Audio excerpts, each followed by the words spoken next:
Welcome to Tripura Info News Update. BJP দুর্বৃত্তদের হামলায় আক্রান্ত বাম নেতা তপন দাসের জিরানিয়াস্থিত বাড়িতে পৌঁছালেন বিরোধী দলনেতা জিতেন্দ্র চৌধুরী ও বাম নেতা শঙ্কর প্রসাদ দত্ত। উদ্দেশ্য তো বলার প্রয়োজন নেই, ইতিমধ্যে এই ঘটনা অনেক আলোচনা হয়ে গেছে। শুধু আমি বলবো, এটা পুনরাবৃত্তি করার কোনো দরকার নেই।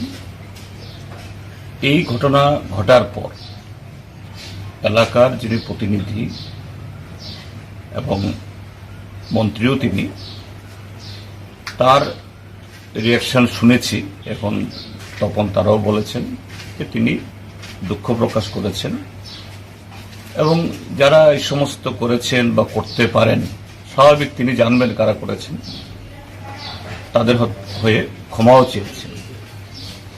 তো আমি আশা করব তিনি যে তৎক্ষণাৎভাবে এখানে এসে তার যে অভিব্যক্তি প্রকাশ করেছেন, দুঃখ প্রকাশ করেছেন এবং তিনি ভবিষ্যতের ঘটনা হবে না বলেছেন, এটা যেন রক্ষিত হয়।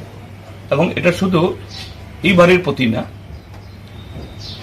সারা ত্রিপুরার যে দায়িত্ব তিনি কতটুকু নিতে পারবেন আমি জানি না, কিন্তু জিরানিয়া মহকুমা, শুধু মজলিশপুর বিধানসভা কেন্দ্র না, মজলিশপুর বিধানসভা কেন্দ্রের মধ্যে এই জিরানিয়া মহকুমা মধ্যে যাতে এই জাতীয় ঘটনার পুনরাবৃত্তি না ঘটে।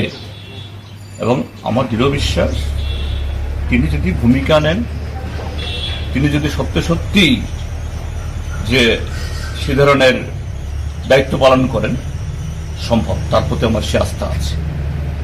আগামী দিন তিনি এই কাজে, গত 8 বছর যা হয়ে গেছে, 8 বছর ফিরে আনা যাবে না।